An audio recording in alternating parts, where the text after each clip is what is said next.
Hello, નમસ્કાર વિદ્યાર્થી મિત્રો. પરમાણુની અંદર આજે આપણે સ્વાધ્યાયના દાખલાઓ છે કરવાના, ઉદાહરણના દાખલાઓ છે એ કરવાના છીએ. લગભગ આપણા ટેક્સ્ટબુકની અંદર જોઈએ તો 6 જેટલા ઉદાહરણો છે. તો એક લેક્ચરની અંદર આપણે એને કમ્પ્લીટ કરશું અને એકદમ સિમ્પલ એક્ઝામ્પલ છે. બટ મિત્રો, જો તમે થિયરીના લેક્ચરો ન જોયા હોય તો પહેલાં એ જોઈ લેજો, પછી જ આ દાખલા ગણજો. ઘણાને ટેવ હોય ને પહેલાં દાખલા કરે પછી ઉદાહરણના પછી થિયરી કરવા જાય. હા, તો એ સાચી મેથડ નથી. થોડા સિક્વન્સમાં ચાલજો તો તમને મજા આવશે કામ કરવાની, અને મજા આવશે તો you just fall in love with physics. Okay, yes. તો શરૂ કરીએ આપણે ઉદાહરણના દાખલા. એની અંદર છે 12.1. ઉદાહરણની તમારી પાસે ટેક્સ્ટબુક કાઢી રાખજો, સામે ઝડપથી લઈ લો ટેક્સ્ટબુક, અને ટેક્સ્ટબુકની અંદર રકમ જુઓ. હું પણ અહીંયા ટેક્સ્ટબુક સાથે રાખીને એની અંદર રકમ વાંચું છું. તમે તમારી ટેક્સ્ટબુકમાં ધ્યાન રાખો, હું મારી ટેક્સ્ટબુકમાં ધ્યાન રાખો, અને પછી તમે અહીંયા આવી જજો દાખલો ગણીએ ત્યારે. ઓકે, તો જો રકમ કંઈક આવી આપી છે મિત્રો, કે જેમ પૃથ્વી સૂર્યની આસપાસ કક્ષામાં ભ્રમણ કરે છે, તેમ પરમાણુ અંગેના રુથરફોર્ડના ન્યુક્લિયર મોડેલમાં ન્યુક્લિયસ સૂર્યના જેવો છે, જેની આસપાસ ઇલેક્ટ્રોન કક્ષામાં ભ્રમણ કરે છે. જો સૂર્યમંડળના પરિમાણમાં પરમાણુના જેવા હોય તો પૃથ્વી સૂર્યથી અત્યારે છે તે કરતાં વધારે નજીક હોય કે દૂર હોત? પૃથ્વીની કક્ષાની ત્રિજ્યા અને સૂર્યની ત્રિજ્યા આપણને આપેલી છે. વસ્તુ સમજો અહીંયા મિત્રો શું કીધી છે કે આપણે જે ન્યુક્લિયર મોડલ છે એને સૂર્યના મોડલ સાથે સરખાવીએ તો આ બંનેની સાઇઝને સરખાવવામાં આવે, એના પરિમાણને સરખાવવામાં આવે તો અત્યારે પૃથ્વી જે જગ્યાએ છે, જે અંતરે સૂર્યથી છે એ અંતરે જ રહે કે એનાથી દૂર રહે? તો અહીંયા કામ એ છે મિત્રો, જો ન્યુક્લિયસની ત્રિજ્યા અને ઇલેક્ટ્રોન કક્ષાની ત્રિજ્યા આપણને આપી છે, સૂર્યની ત્રિજ્યા અને પૃથ્વીની કક્ષાની ત્રિજ્યા આપી છે, તો અહીંયા હું આ બેનો એક રેશિયો લઉં, બેના રેશિયા સરખાવવા જોઈએ. જો ન આવે તો જેનો ઓછો હોય એ મુજબ આપણે આપણું અર્થઘટન કરી શકીએ. કેવી રીતે કરીએ જોઈએ, સમજો.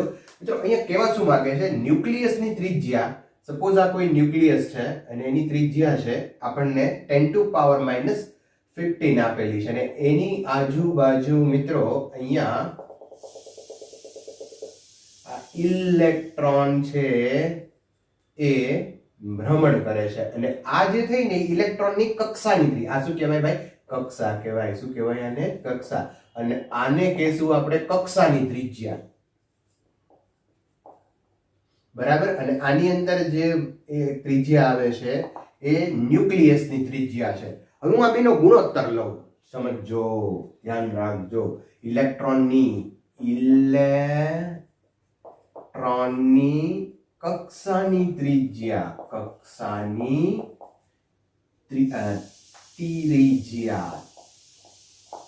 ના છેદમાં ન્યુક્લિયસની ત્રિજ્યા.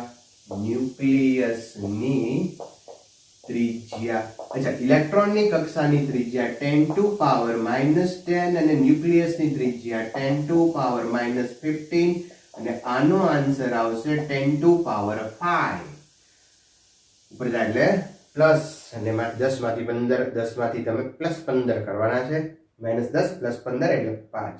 તો આ બેની ત્રિજ્યાનો ગુણોત્તર કેટલો આવ્યો? 5 આવ્યો. તો હવે જો આ બે સરખાવો, કોણ આ બે? સૂર્ય અને પૃથ્વી માટે. સૂર્ય આ કોણ છે? તો કે સૂર્ય છે. અહીંયા પૃથ્વીની કક્ષા બતાવો, પરિમાણમાં ન જતા હો. અહીંયા આ સૂર્ય અને અહીંયા આ અર્થ. આ બંનેની પૃથ્વીની કક્ષાની ત્રિજ્યા એટલે આ થઈ, આ કક્ષાની ત્રિજ્યા, અને સૂર્યની ત્રિજ્યા એટલે અંદર આવેલા ની ત્રિજ્યા. હવે એ બે નો ગુણોત્તર લઈ લઈએ. જો અહીંયા ધ્યાન રાખો, પૃથ્વીની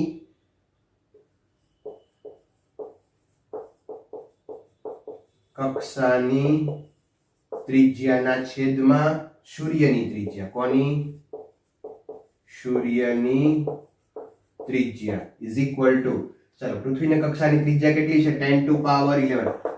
આગળના આંકડા જવા છે, એની ચિંતા કરતા નહીં. 10 ની 11 ઘાત હોય તો 1.5 માં હું ગણતરીમાં લેવાના? અવગણો. અવગણાય ને? ફિઝિક્સની આ તો મજા છે. જો નાના નાના પ્રોબ્લેમ હોય ને તો એને અવગણો, કારણ કે આ તો આપણે બહુ મોટું કામ કરીએ છીએ. તમે નીટની તૈયારી કરતા હોય, જેડબલઈની તૈયારી કરતા હોય, અને તમારી સામે નાનો એવો પ્રોબ્લેમ આવે ને તો એને અવગણો, એને તમારે ધ્યાનમાં લેવાની જરૂર નથી. ફિઝિક્સ આવું શીખવાડે છે, અવગણો. અને જો આવી નાની નાની વસ્તુ જે અને ઇંગ્લિશની અંદર ડિસ્ટ્રેક્ટિવ કે તમને અમુક વસ્તુની અંદરથી વિચલિત કરે, આપણું માઇન્ડ ડિસ્ટ્રેક્ટિવ મોડમાં વયું જાય, એવી કોઈ પણ વસ્તુ આવે ને તો ફિઝિક્સની ભાષામાં એને અવગણો અને પછી જોવો, પછી બહુ મજા આવશે કામ કરવાની. ધ્યાન બે વિચાર જ નહીં કરો ને, જેને જે કરવું એ કરે, આપણે આપણું કામ કરવાનું. તો અહીંયા મેં આને અવગણ્યા. એના ઉપરથી આપણે એક બહુ મહત્વની વાત શીખ્યા છે કે જો તમને કોઈ એવી વસ્તુ નડતી હોય કે જે તમારા નીટના ગોલ સામે તુચ્છ હોય તો એને અવગણો. બરાબર, સમજો છો ને હું શું કહેવા માંગુ છું? સમજને વાલે સમજ ગયે. Okay, yes. તો પૃથ્વીની કક્ષાની ત્રિજ્યા અને સૂર્યની ત્રિજ્યા આપણને આપી છે અચળ. આ બેનો ગુણોત્તર લ્યો તો 10 ટુ પાવર કેટલું આવશે? 11 માંથી 8 જાય તો 3. આ બે સરખા નથી, આ બે સરખા નથી, પણ મારે એને સરખા કરવા છે. સરખા કરવા હોય તો કાંઈ આમાં બહુ અઘરી વસ્તુ નથી. હું આને અહીંયા 10 અથવા તો 100 વડે મલ્ટીપ્લાય કરું. બરાબર, 100 વડે મલ્ટીપ્લાય કરો એટલે આ 5 થઈ જાય, 3 ને 2 5, તો આ બે સરખા થઈ ગયા. પણ એને સરખા કરવા માટે મારે શું કરવું પડ્યું ભાઈ? તો કે પૃથ્વીની કક્ષાની ત્રિજ્યાને 100 વડે ગુણવું પડ્યું. હરિવાર સમજો, અહીંયા ધ્યાન રાખો, અહીંયા ધ્યાન રાખો. પૃથ્વીની કક્ષાની ત્રિજ્યાને 100 વડે ગુણવું પડ્યું એટલે જે હતી એની કરતા હજી 100 ગણી મોટી કરવી પડશે. કોને? પૃથ્વીની કક્ષાની ત્રિજ્યા આ જે છે ને એની કરતા એને કેવી કરવી પડશે? મોટી કરવી પડશે. કેટલી મોટી કરવી પડશે? 100 ગણી મોટી કરવી પડશે. તો તમારો જવાબ શું હોઈ શકે મિત્રો? પ્રશ્ન આપણને એવો પૂછ્યો હતો કે પૃથ્વીની કક્ષા સૂર્યમંડળના પરિમાણના પરમાણુ જેવા હોત તો સૂર્યની અત્યારે છે તે કરતા વધારે નજીક હોત કે દૂર હોત? તો કહી શકાય દૂર હોત. કેટલી દૂર હોત? 100 ગણી દૂર હોત. ઓકે, ચાલો તો ક્લિયર મિત્રો. ચાલો નેક્સ્ટ પ્રોબ્લેમ લઈએ આપણે.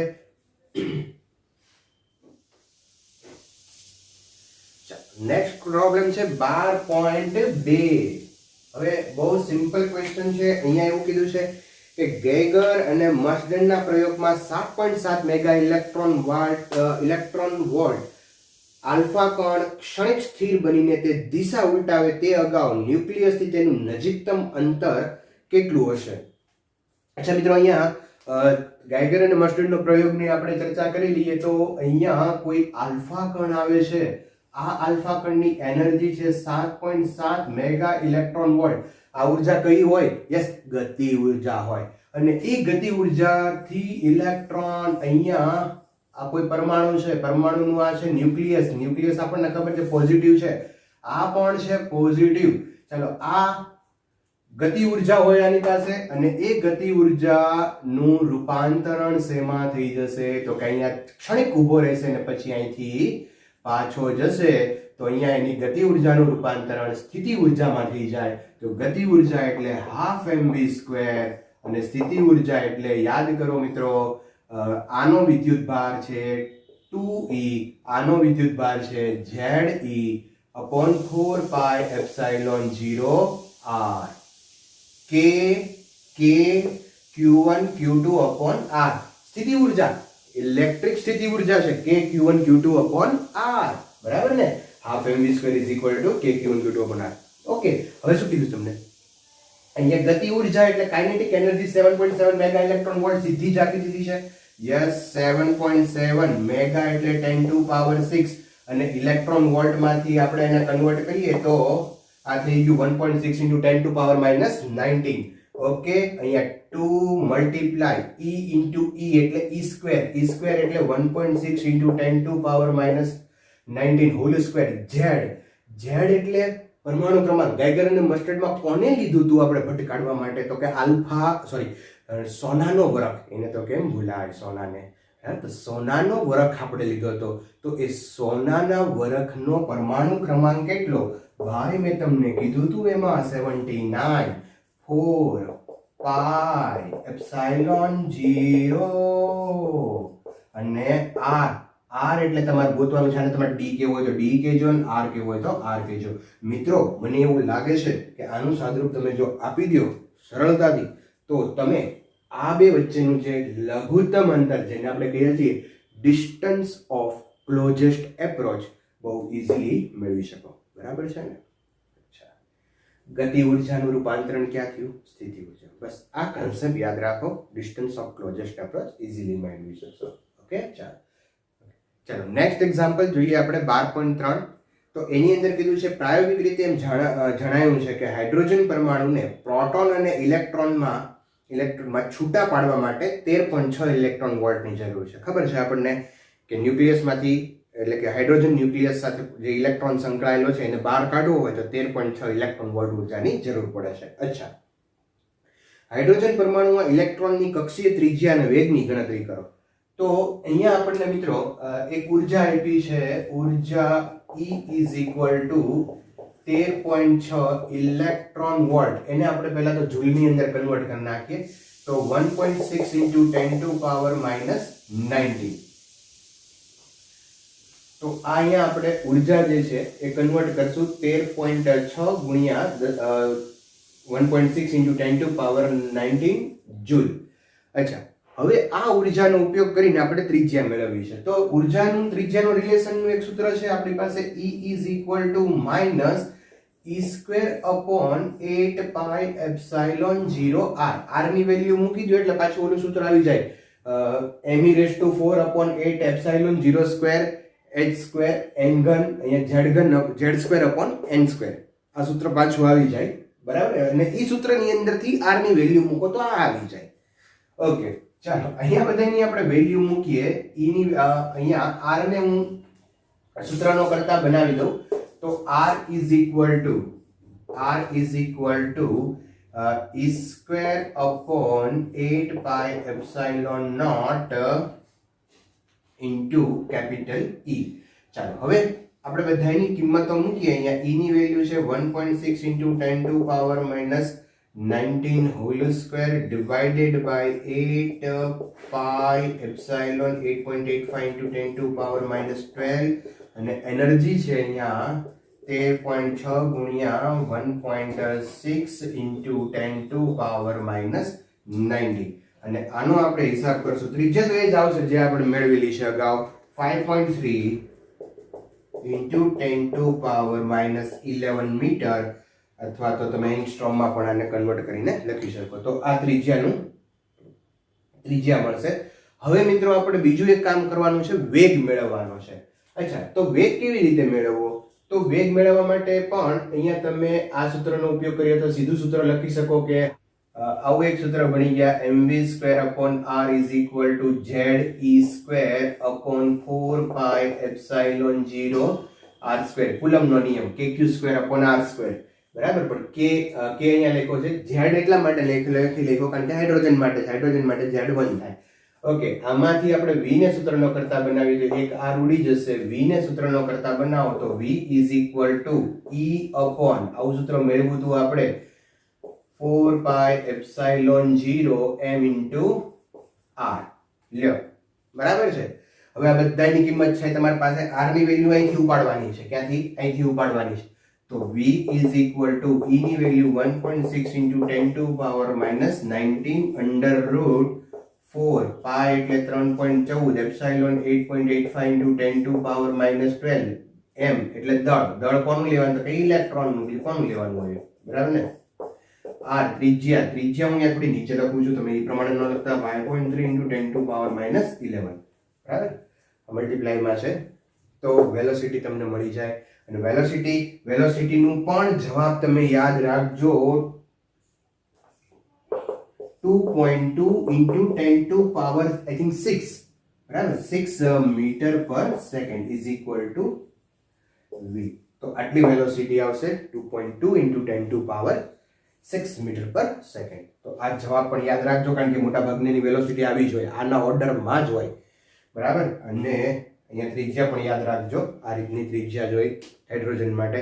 અને પછી એની બહુ ડિટેલમાં ચર્ચા મેં તમને કીધું એમ કે હું એક નેક્સ્ટ લેક્ચરની અંદર આપણે ચર્ચા કરશું. બરાબર? આપણે એના એક ફોર્મ્યુલા લેશું જેની અંદર તમે બહુ ઝડપથી શોર્ટકટ રીતે કોઈ પણ તત્વો માટેની ત્રિજ્યા, વેગ, ઉર્જા, કોણીય વેગમાન, પછી એવા જુદી જુદી ઘણી બધી રાશિઓ મેળવી શકશો. ઓકે, ચાલો નેક્સ્ટ પ્રોબ્લેમ લઈએ 12.4.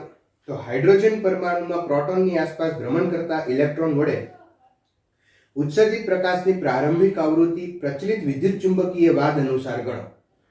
અચ્છા, વિદ્યુત ચુંબકીય વાદ એટલે શું કે જે ઇલેક્ટ્રોન ન્યુક્લિયસની અંદર ભ્રમણ કરે છે ને, એ ભ્રમણની આવૃત્તિ અને જે ઉત્સર્જન થાય એની આવૃત્તિ સેમ હોય, આ વિદ્યુત ચુંબકીય તરંગવાદ એવું કે. સમજો છો શું કહેવા માંગુ છું?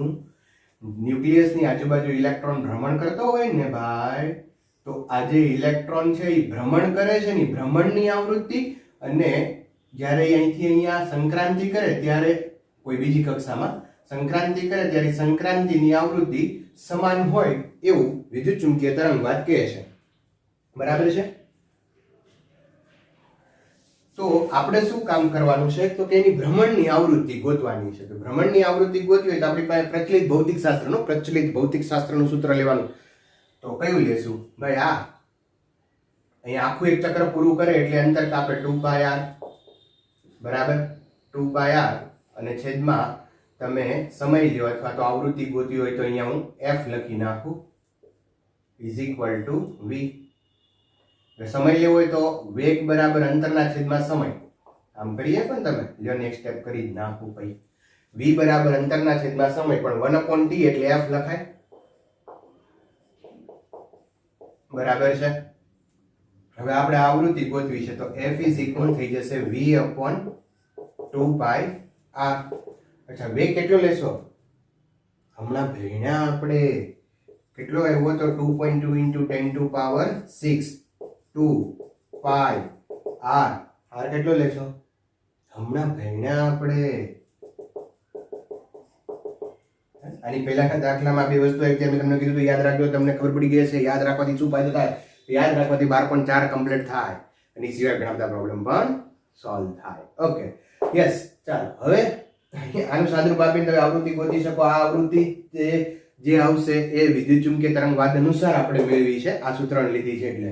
બરાબર, નહીતર આપણે આવૃત્તિ કેવી રીતે મેળવવી જોઈએ ક્વોન્ટમ વાદ મુજબ? તો એ આ સૂત્રથી મેળવવી જોઈએ. 1/λ = r1/1² - 2² વાળું સૂત્ર છે અને અહીંયા લેમ્ડાની જગ્યાએ પછી તમે c = f કરીને આવૃત્તિ મેળવી શકો. બરાબર, તો આ સૂત્ર વાપરવું પડે, બટ અહીંયા આપણે આ વાપર્યું છે. ચાલો નેક્સ્ટ પ્રોબ્લેમ લઈએ આપણે 12.5.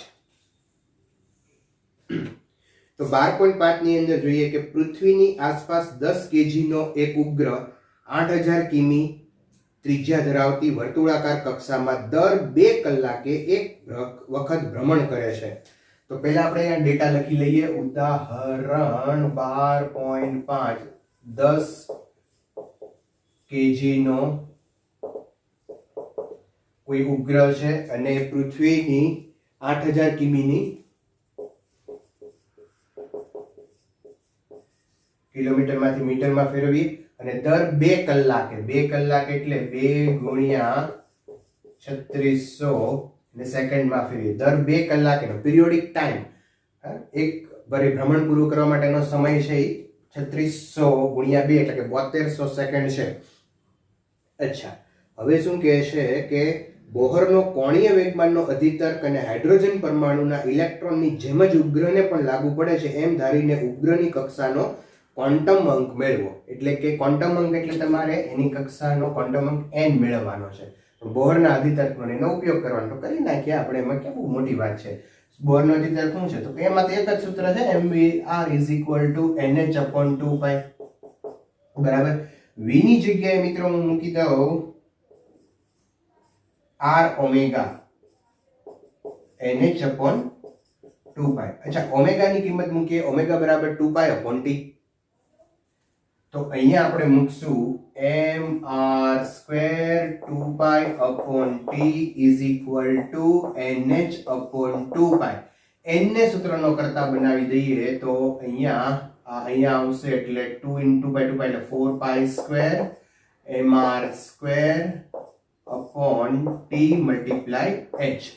લ્યો હવે મિત્રો તમે જાતે કરી શકશો.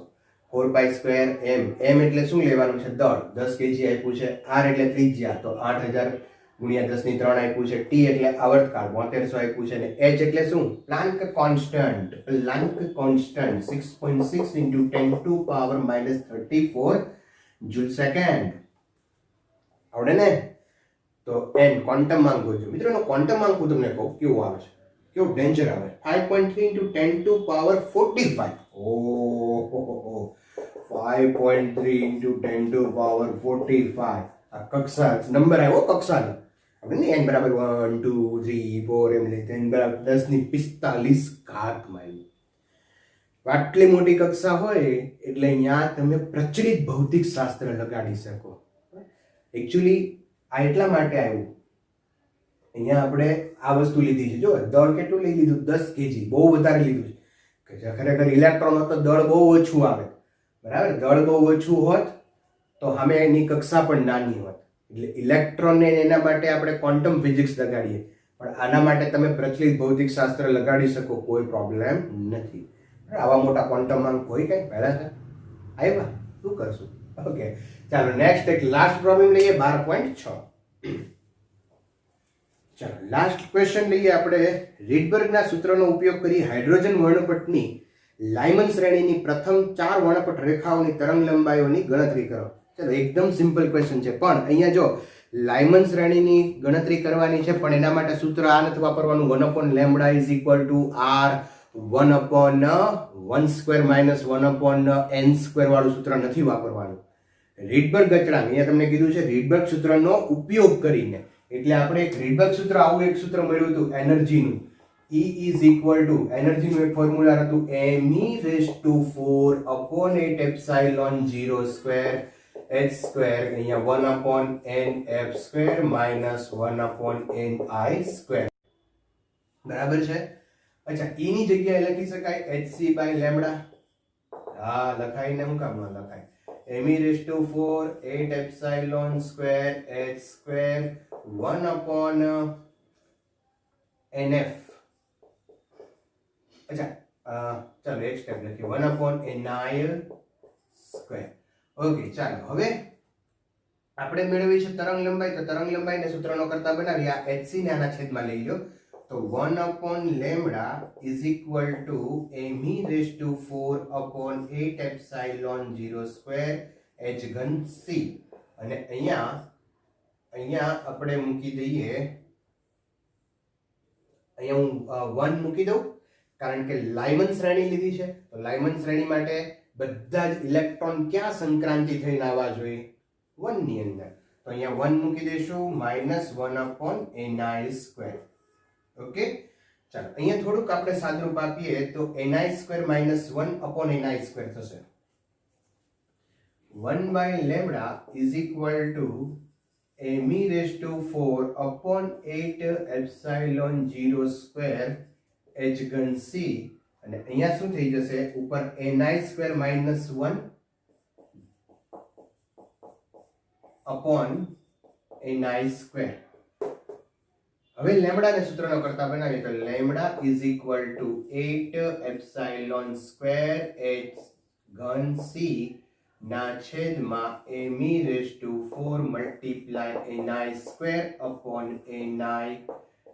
×ni²/ni²-1. હવે મિત્રો શું કરવાનું ખબર છે?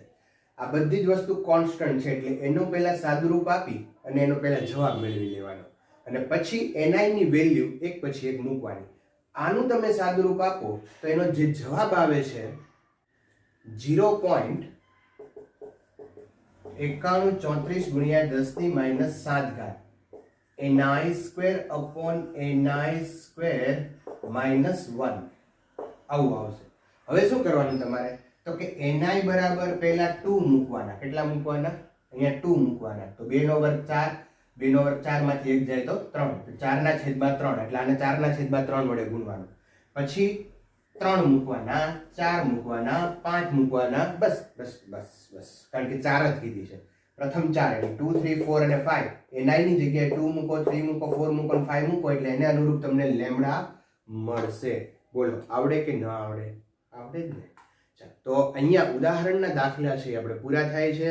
મિત્રો, અગાઉ મેં તમને એકવાર વાત કરેલી કે જો તમને આ વિડીયો મને મજા આવતી હોય તો તમે આ વિડીયોને તમારા ફ્રેન્ડ સાથે શેર કરજો. ઘણા બધા વિદ્યાર્થીઓ એવા પણ છે કે જે લોકો અત્યારે લોકડાઉનને કારણે અને અમુક પરિસ્થિતિને, આર્થિક પરિસ્થિતિને કારણે જે લોકો ગવર્મેન્ટમાં ભણતા હોય છે એ લોકો અત્યારે ઘણી બધી રીતે ક્યાંયથી પણ એ લોકોને એજ્યુકેશન મળતું નથી. તો એ લોકોને આપણા વિડીયો પહોંચે, એને મદદરૂપ થઈએ એવી ખાસ બધા કાળજી લેજો અને તમારા મિત્રોને એને શેર કરજો. અચ્છા, તો અહીંયા અટકીએ. નેક્સ્ટ લેક્ચરની અંદર આપણે સ્વાધ્યાયના દાખલા છે એનો અભ્યાસ કરશું. તો તબ તક કે લીએ આવજો, ટેક કેર, થેન્ક યુ.